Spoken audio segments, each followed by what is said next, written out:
राम जी ने नाव मांगी, केवट ने मना किया। राम जी ने पूछा क्यों मना कर रहे हो? बोले आपके चरणों की रज में जादू है। भगवान ने बोले तो तुम्हारा संशय दूर कैसे होगा? बोले चरण दुब्बा लो। राम जी ने कहा ठीक है तुम चरण धो लो।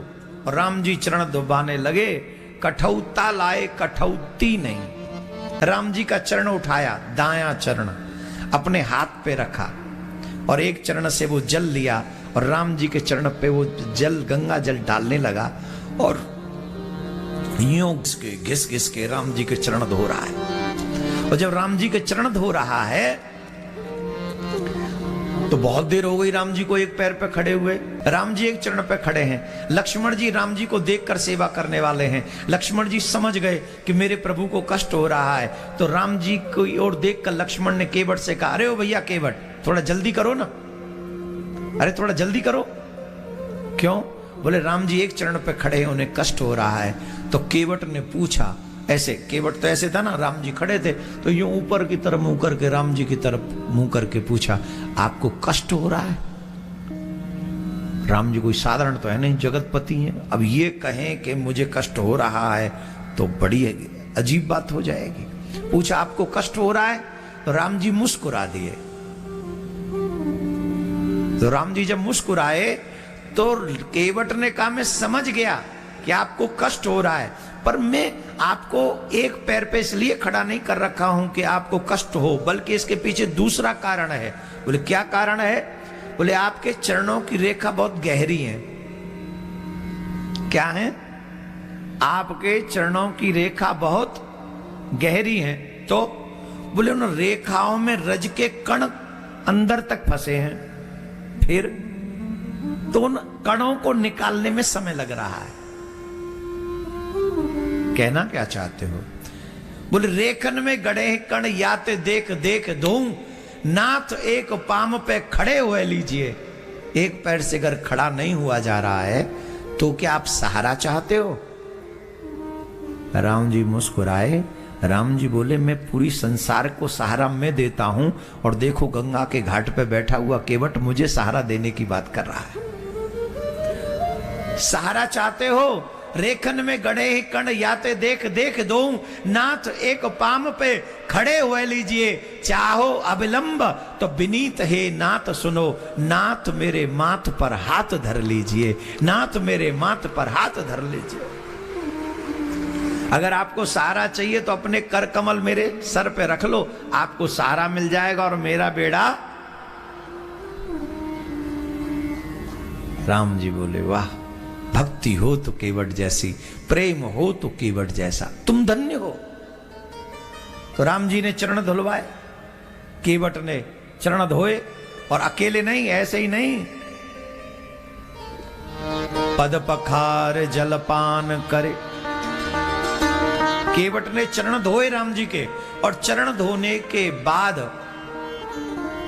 राम जी बोले बैठे? बोले नहीं। बोले अब क्यों नहीं? बोले पहले हमें पार हो जाने दो। भगवान का चरणोदक पान किया। भगवान ने कहा अब बैठे? बोले नहीं, पहले हमें अपने परिवार को तार लेने दो। फिर परिवार को चरणोदक दिया, आप सहित परिवार। भगवान बोले अब? बोले अभी भी रुक जाओ। फिर पितरों को दिया, लो भगवान का चरणोदक है। तो केवट ने पितर पार करे, मुदित मन आप गए लय पार। राम जी को नाव में बैठाला, और राम जी को नाव में बैठाल कर जब केवट नाव चलाने लगे तो कभी उधर ले जाते हैं, फिर इधर ले जाते हैं, फिर उधर ले जाते हैं, किनारे पर नहीं ले जाते हैं। तो राम जी बोले भैया ये चक्कर क्यों काट रहे हो? तो किनारे पे ले जाओ, चक्कर क्यों लगवा रहे हो? तब राम जी से केवट पूछते हैं, बोले महाराज एक बात बताओ, जो व्यक्ति आपसे अलग हो जाता है, विमुख हो जाता है, आप उसे कितने चक्कर लगवाते हो? बोले 84 लाख योनि के चक्कर लगवाते हो कि नहीं लगवाते हो? बोले हाँ।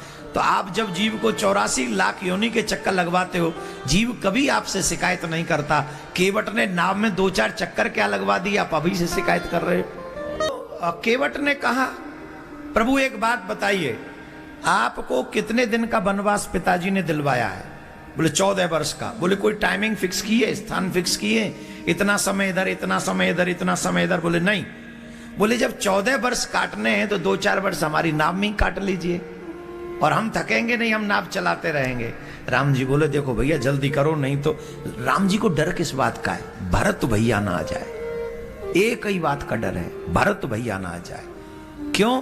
अगर भरत भैया आ गया तो मुझे वापस ले जाएगा। तो केवट ने कहा 2-4 साल नाव में रह लो। भगवान बोले नहीं, भगवान अपने भरत भैया से बहुत प्रेम करते हैं। राम जी को लेकर केवट पार गए, और केवट जब पार गए तो राम जी के मन में संकोच है।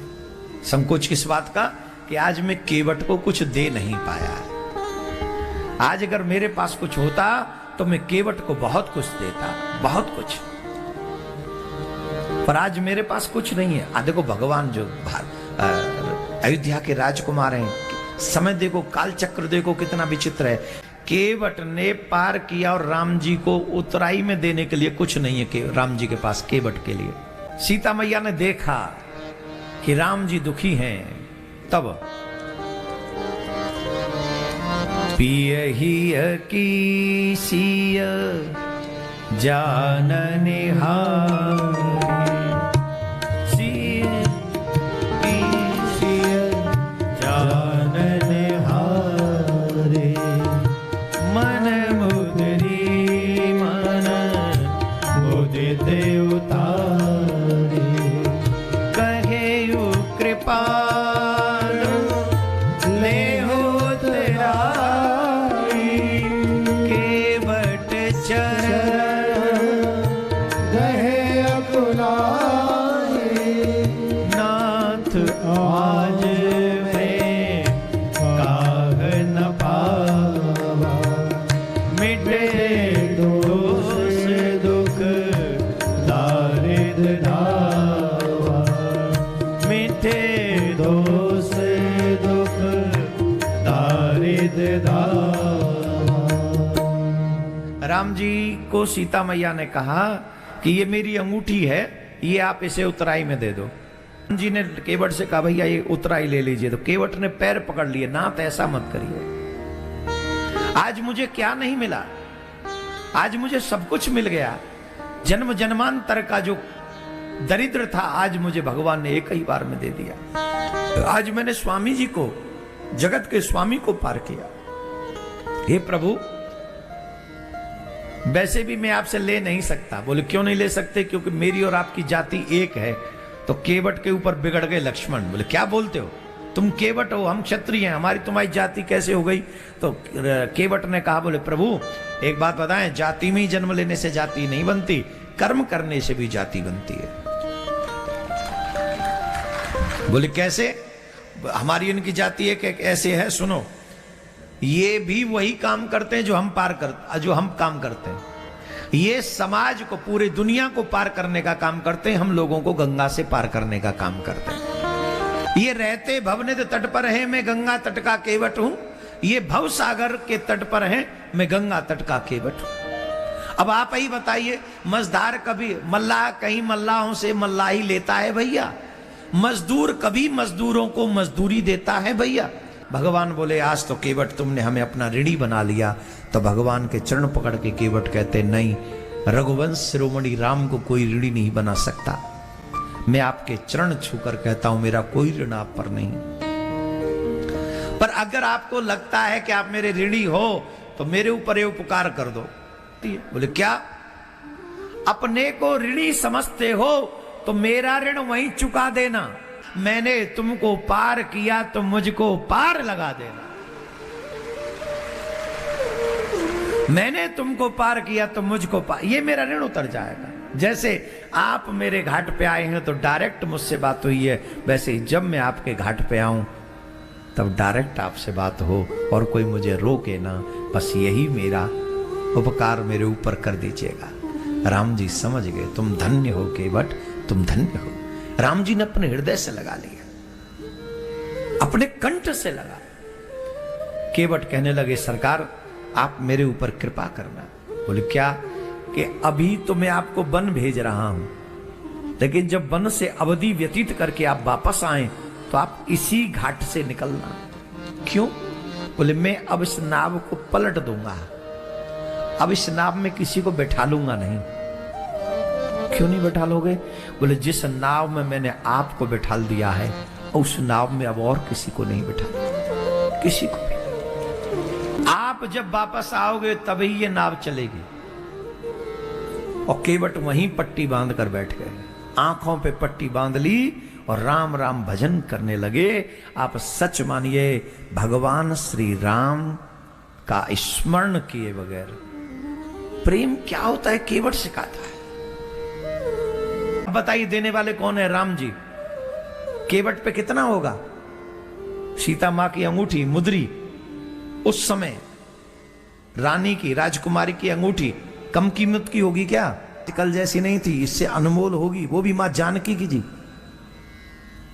मुद्रिका। और वो नाव चलाने वाले केवट ने मना कर दिया कि नहीं लूंगा। सिर्फ पाना ही श्रेष्ठता नहीं है, त्याग करना ही श्रेष्ठता है। आज भी रामायण में केवट छाए हुए हैं, छपे हुए हैं, गाए जा रहे हैं। क्यों? क्योंकि केवट ने त्याग की भावना दिखाई।